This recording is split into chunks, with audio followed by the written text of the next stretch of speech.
Спиралата на мълчанието – защо мълчим, когато мислим различно.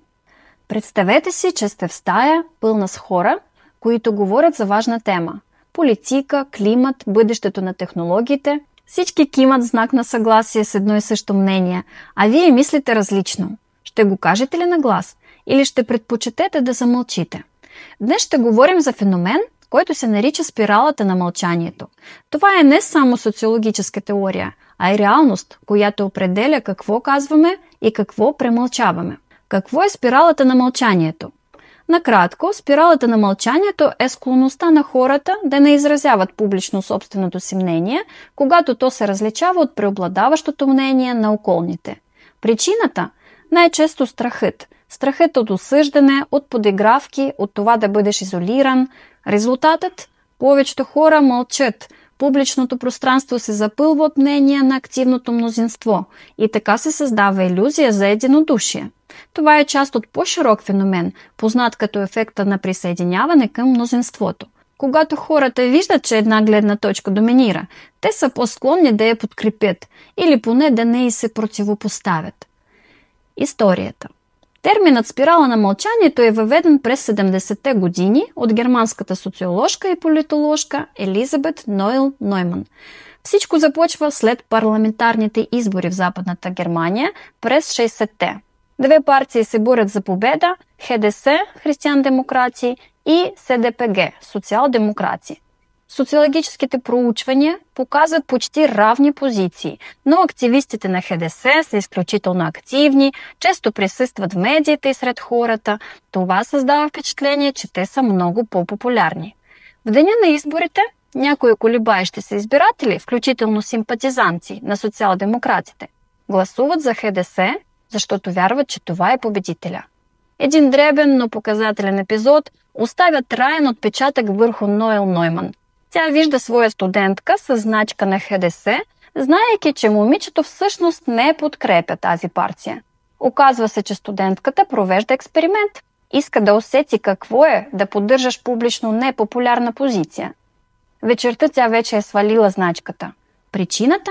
Психологическият дискомфорт, който изпитала през деня. Тази случка става ключ към формулирането на теорията. Ноел Нойман описва как хората наблюдават общественото мнение, преценяват дали тяхната позиция е популярна или не и в зависимост от това говорят или мълчат. Как работи спиралата? Механизмът е прост, но коварен. Първо, по даден въпрос в обществото възниква разделение. Второ, хората започват да се интересуват какво мислят другите. Трето, онези, чието мнение съвпада с това на мнозинството, стават по-уверени и изразяват позицията си открито. Четвърто, техният глас се чува по-често, което създава впечатление, че това е единствената правилна гледна точка. Пето, привържениците на противоположното мнение усещат натиск и започват да мълчат.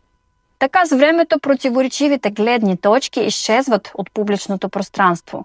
И макар да продължават да съществуват в умовете на хората, липсата на тяхното изразяване затвърждава усещането, че те са грешни или маргинални. Какво мислят хората в спиралата? Хората в спиралата на мълчанието често мислят така: никой няма да се съгласи с мен, по-добре да мълча. Не искам да ме критикуват колегите или приятелите. Кой ли ще се заинтересува от моите идеи?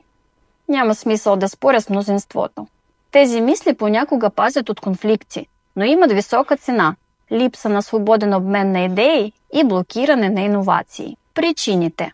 Изследователите разграничават три основни причини.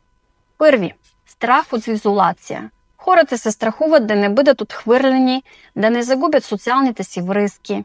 Второ – информационен дефицит. Ако обкръжението ви мисли различно от вас, започвате да вярвате, че сте в грешка. Трети.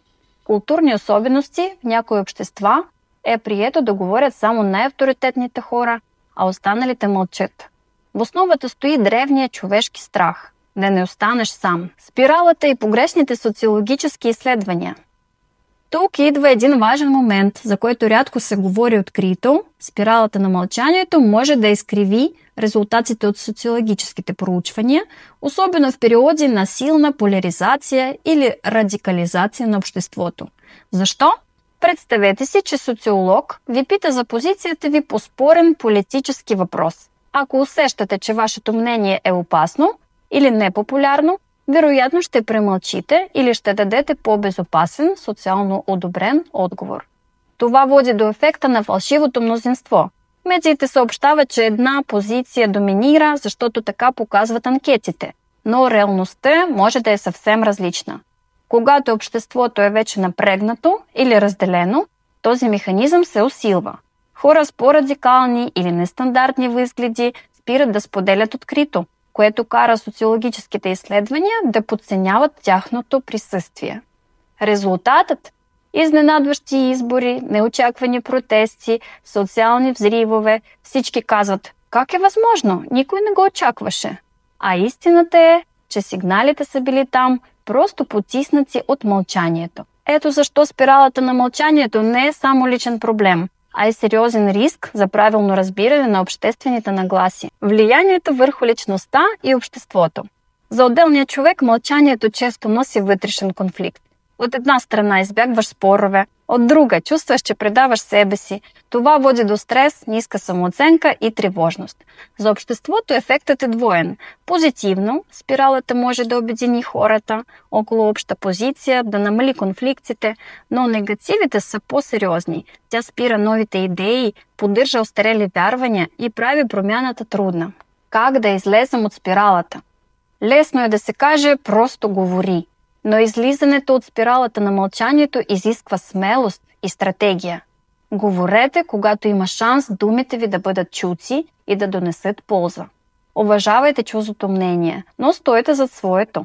Приемайте критиката като диалог, а не като нападка. Помнете, че не сте сами. Вероятно много хора мислят като вас, но мълчат. Историята показва, че промяната започва от смели гласове, често изолирани в началото. Днешните непопулярни идеи могат да се окажат утрешните общоприети истини. И въпросът, който оставям за финал, следващия път, когато се окажете в малцинство, ще замълчите ли или ще говорите?